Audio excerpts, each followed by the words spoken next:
हमको कराने में आर्थिक सहयोग अपना भाव करिए। ये आपकी सामाजिक हिस्सेदारी है, इस हिस्सेदारी का निर्माण करें। धन्यवाद। राजकुमार जी सभी को जय जवाहर।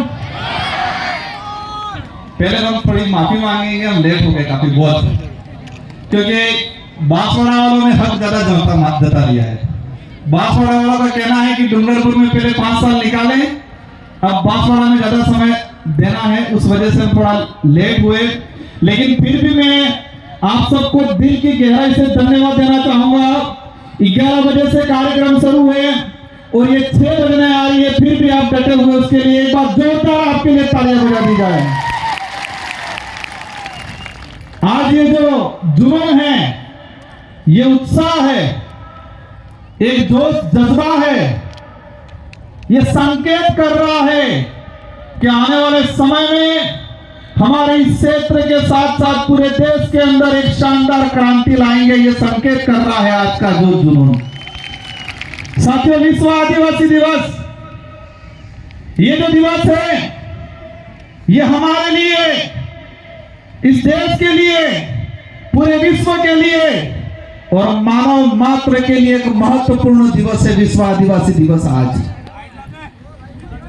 आज ये विश्व आदिवासी दिवस हमारे पूर्व वक्ताओं ने बता दिया होगा उसका कब घोषणा हुई, कब से मनाया जा रहा है, इसका उद्देश्य क्या है, और इतने समय में 1994 से लगा के आज तक कहां कहां मनाया गया, किस पे मनाया गया, कौन रुचि ले रहा है, किस सरकार ने रुचि ली, इस दिवस का उद्देश्य किसने बताया, आप सब भली भांति जानते हो, पूर्व वक्ताओं ने बता दिया होगा।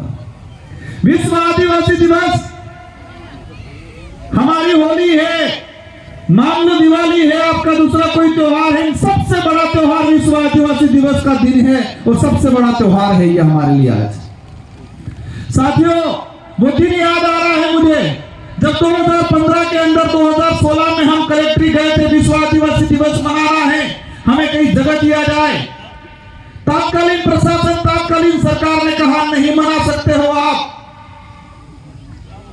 हम लोगों ने इधर इधर हाथ पैर मारे, जगह नहीं दी, सरकारी कहीं परमिशन नहीं दिया, और हमने गोकलपुरा में जाके सोमालाल जी के घर पे उनकी निजी जमीन पे विश्व आदिवासी दिवस मनाया था। शुरुआत में बड़े पैमाने, शुरुआती एंडिंग की अगर बात करें, थोड़े संख्या हुई थी और उस समय कई लोग हंसते थे, कई लोग ताने मारते थे, लेकिन मुझे इस विचारधारा पे गर्व है कि इस विचारधारा ने आज ऐसी क्रांति ला दी है कि हर घर के अंदर छोटा बच्चा से लगा के बड़े बुजुर्ग के अंदर आज जोश जुनून है, एक उत्साह जगा हुआ इस दिवस को लेके।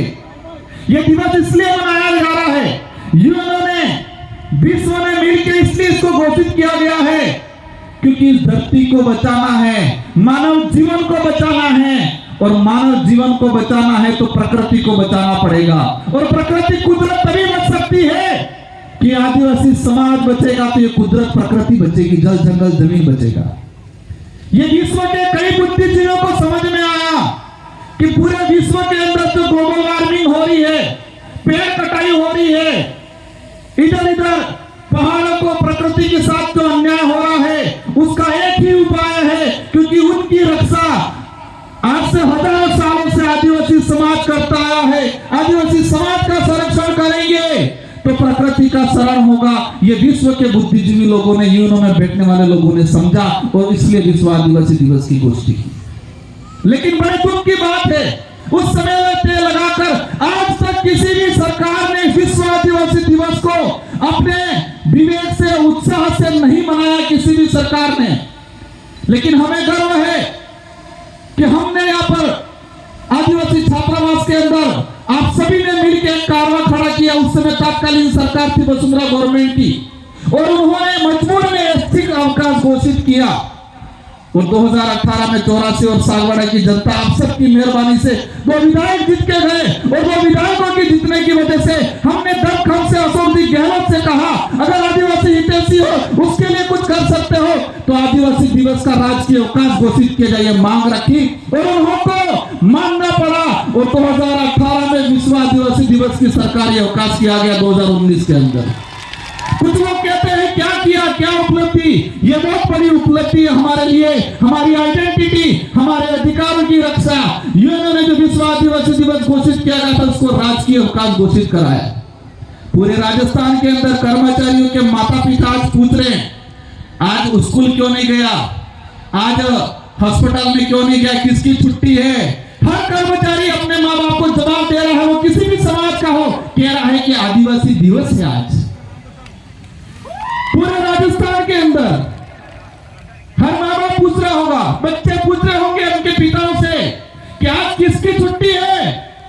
तो आज विश्व आदिवासियों का दिवस है, इसलिए छुट्टी है। ये हमारी बहुत बड़ी उपलब्धि हुई है और इसकी वजह से आसपास के जितने जो राज्य हैं, मध्य प्रदेश, महाराष्ट्र, छत्तीसगढ़, झारखंड, सभी राज्यों के अंदर राजकीय अवकाश घोषित किया। वो आप लोगों की बदौलत, आप लोगों ने संघर्ष किया। इसलिए आज देश के अंदर जो हालात बने हुए हैं, अभी मैं आ रहा था गाड़ी के अंदर, एक चीज मैंने देखा, राजस्थान में भाजपा की सरकार है। मैं इस मंच से पॉलिटिकली भाषण नहीं देना चाह रहा, लेकिन जो आज के दिन में आदिवासी समुदाय के साथ जो धोखा हुआ है, राजस्थान के मुख्यमंत्री जी ने अपने ट्विटर हैंडल से विश्व आदिवासी दिवस की शुभकामना पोस्ट की। अच्छा लगा हमें भी कि राजस्थान का मुख्यमंत्री आदिवासी दिवस की शुभकामना दे रहा है। ये कोई मामूली दिवस नहीं है, ये उन्होंने घोषित किया है। लेकिन तकलीफ क्या हुई, किसी के पेट में मरोड़े पड़ने लग गए और आधे घंटे बाद ही राजस्थान के मुख्यमंत्री की पोस्ट डिलीट कर दी। हम जानना चाहते हैं मुख्यमंत्री जी से कि आदिवासी दिवस का आप शुभकामना दे रहे हो, आधे घंटे बाद आपके ट्विटर हैंडल से आपने डिलीट कर दिया, क्या दिक्कत हो गई आपको। यह साबित होता है वर्तमान सरकार का आदिवासी समुदाय को लेकर क्या दूरदृष्टि है, क्या सोच है उन लोगों की। पोस्ट किया, आधे घंटे में डिलीट कर दी मुख्यमंत्री के पोस्ट से। किसका दबाव आया आप पे, आप नहीं चाहते आदिवासी का भला। आज हम आपसे उम्मीद थी कि आज आदिवासी के लिए कई बड़ी घोषणा करते, इस इलाके में आके दिवस मनाते, आदिवासियों के अधिकार को लेके, शेड्यूल 5 के जो प्रावधान को लेके बात करते। लेकिन उनको लगता है कि ये समाज ऐसे ही वापस कब्जे में आ जाएगा, जुमला फेंक देंगे, झूठ बोल देंगे, छोटी मोटी योजना दे देंगे। लेकिन ये समाज, इस क्षेत्र की जनता अस्तित्व के लिए, स्वाभिमान के लिए लड़ना सीख गई है और वो लड़ेगी। हमें साबित करना है, ये बिरसा मुंडा, टाटा मामा, राणा पूजा भील, राजडोंगरबरंडा की धरती है और उनके वंशज है। ये हमें साबित करना है आने वाले समय में हम सबको मिलकर। आज देश के जो हालात बने हुए हैं, देश में विस्थापन हो रहा है, आप सबकी बदौलत मुझे दिल्ली की, देश की सबसे बड़ी सदन में जाने का अवसर मिला। मैंने एक डाटा निकाला, पिछले 5 साल के अंदर कितने आदिवासी विस्थापित हुए अलग अलग प्रोजेक्टों के नाम से। टाइगर प्रोजेक्ट के नाम से पिछले 5 साल में 2.5 लाख आदिवासियों को विस्थापित किया इन सरकारों ने। अन्य सभी परियोजना मिला के पिछले 5 साल के अंदर 4 से 4.5 लाख आदिवासियों को विस्थापित किया गया इस देश के अंदर। आज तक का, आजादी के बाद तक का, आज तक का इतिहास उठा के अगर देखते हैं, इस धरती पे अगर सबसे ज्यादा कोई विस्थापित हुआ है परियोजना के नाम से, तो आदिवासी समुदाय विस्थापित हुआ है। लेकिन इन सरकारों को समझाना है कि आदिवासी समुदाय जग चुका है, समझदार हो चुका है, अब आपको मुंह तोड़ जवाब देने वाला है आने वाले समय के अंदर। ये कार्रवाई यही नहीं पूरे देश में चलने वाला है। साथियों, एक बात और मैंने देखी, हमारा जो इतिहास है आजादी से पहले का, मानगढ़ हत्याकांड देख लो, बिरसा मुंडा का आंदोलन देख लो, देश के कई कोनों में आदिवासी महापुरुषों ने जल जंगल जमीन की, स्वाभिमान की, हक अधिकार की लड़ाई लड़ी, लाखों लोग मारे गए। इस देश के इतिहास में अगर देखते हैं तो सबसे ज्यादा अगर कोई आजादी की लड़ाई, आजादी के बाद की लड़ाई में अगर किसी का मर्डर हुआ है, उनकी हत्या की गई है, तो आदिवासी समुदाय की गई है। आजादी की लड़ाई में सबसे ज्यादा अगर किसी शहीद हुआ है तो आदिवासी समुदाय हुआ है। अन्य समुदाय भी हुए हैं, हम किसी पे कटाक्ष नहीं करना चाहते, लेकिन संख्या की समुदाय की सबसे ज्यादा संख्या है। लेकिन साथियों, इस देश में बच्चों को पाठ्यक्रम पढ़ाया जाता है, छठी क्लास हो, 12वीं क्लास हो, एनसीईआरटी की किताब हो, सीबीएसई की हो, या किसी भी गवर्नमेंट, राजस्थान सरकार, देश के अन्य राज्यों का सिलेबस है, देश का जो सिलेबस है, इन सारे सिलेबसों के पाठ्यक्रम में मैंने एक बात देखी, आदिवासियों का इतिहास कहीं नहीं पढ़ाया जाता है। अभी एनसीईआरटी ने कई चेंजिंग किए हैं। आदिवासियों का जो बचा कुचा कुछ इतिहास था, उस इतिहास को सिमट दिया गया। हमारे संत सुरमाल महाराज की आंदोलन हो, गोविंद गुरु महाराज का आंदोलन हो, साथियों एक बात याद आ गई। अभी कुछ लोग ये कह रहे हैं माहौल बिगड़ गया है इस इलाके के अंदर। मैं जो उपद्रवी बचाने करने वाले, किसी को लड़ाई झगड़ा करने वाले, पी के मारपीट करने वाले, पत्थर मारने वालों के पक्ष में कतई नहीं हूं और नहीं रहूंगा। और मैंने आज तक रिक्वेस्ट किया पुलिस प्रशासन से ऐसे लोगों पे सख्त कार्रवाई की जाए। लेकिन एक बात बताना चाहूंगा आप लोग को, अभी एक माहौल बनाया जाता है मीडिया के माध्यम से कि माहौल बिगड़ गया है, माहौल बिगड़ गया है। बड़े बड़े नेता आके हमारे समाज पे लांछन लगाते हैं और कहते हैं माहौल बिगड़ गया है। माहौल बिगड़ा है। माहौल क्या बिगड़ा है? वो लूटते थे, लूटना बंद हो गया, वो माहौल बिगड़ा है। वो इस समाज को बेवकूफ बनाते थे, बेवकूफ बना के समाज को इकट्ठा करते थे, वोट लगते थे, वो माहौल बिगड़ा, वो माहौल बिगड़ा, उनका माहौल बिगड़ा। बारी बारी से राज करते थे, वो माहौल बिगड़ा है। होती है घटनाएं कुछ, लेकिन मैंने प्रशासन को कहा है कि कहीं पर भी पत्थरबाजी हुई, वो आदमी कहां दारू पी के आया हो पता करो। किस सरकार के ठेके पे, सरकारी ठेके, रात की 10-10 बजे तक इकट्ठा रहता है, प्रशासन चुप रहता है। और हम ये गोविंद गुरु महाराज, संत सुरमाल महाराज की धरती है।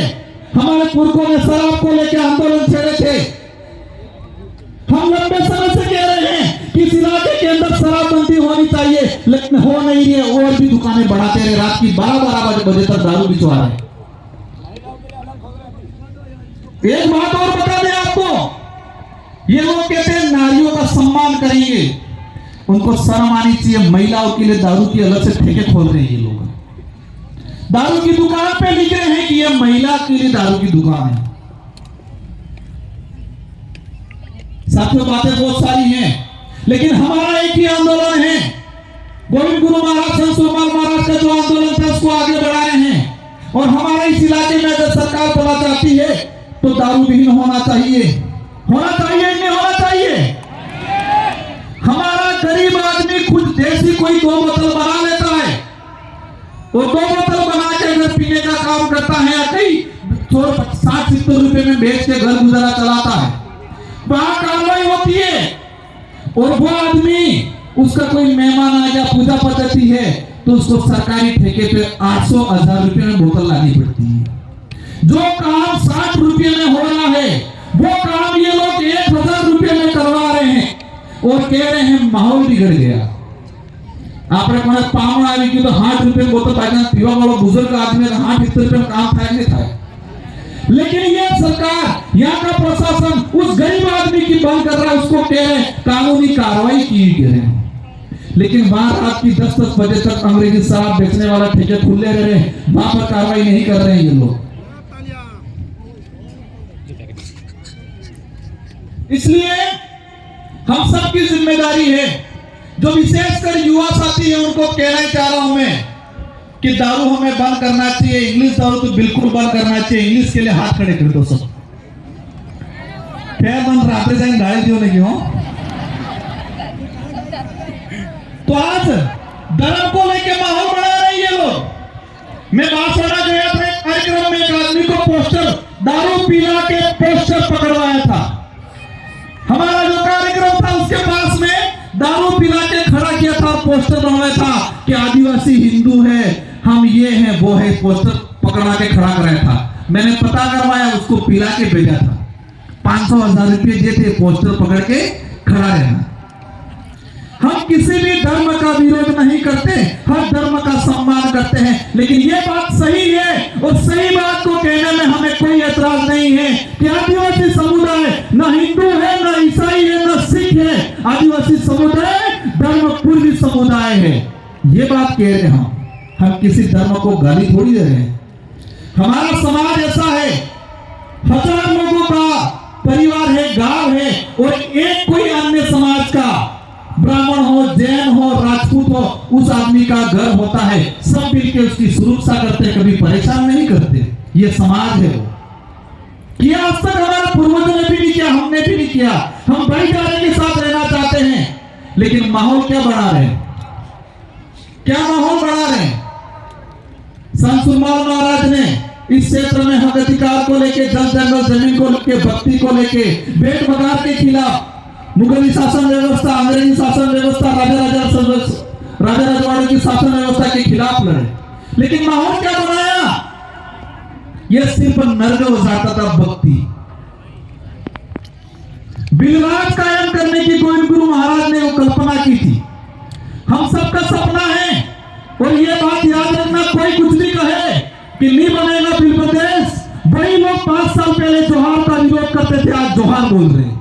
वही लोग 5 साल पहले आदिवासी शब्द का विरोध करते थे, वनवासी कहते थे, वही लोग आज आदिवासी शब्द पे आ गए। और मैं कहता हूं 5 साल बाद यही लोग कहेंगे बिल प्रदेश बनना चाहिए, क्योंकि उनका बेटा कहेगा बिल प्रदेश बनना चाहिए। जितने विरोध कर रहे हैं बिल प्रदेश को लेके, उन सबकी लिस्ट बना के रखो, और कुछ करना नहीं है। 10 साल बाद देखना उनका बेटा कहेगा बिल प्रदेश बनना चाहिए, और वो भी खत में पढ़ के कहेंगे हाँ अब तो बढ़ना चाहिए। यही बात है।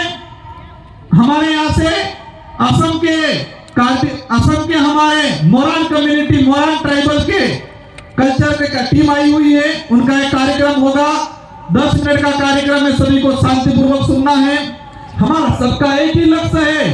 जो लास्ट पंक्ति में खड़ा हुआ साथी, उन सभी से मेरा एक ही अनुरोध है कि बच्चों को अधिक से अधिक पढ़ाओ, नशे पत्ते से दूर रखो, अपने अधिकारों को समझो, और तर्कहीन बनना, तर्कशील बनना है, तर्क विहीन नहीं बनना है। हमको समझना है कौन सा गलत है, कौन सही है। कुछ लोग कहते हैं काकरी डुगरी प्रकरण खुलवाएंगे।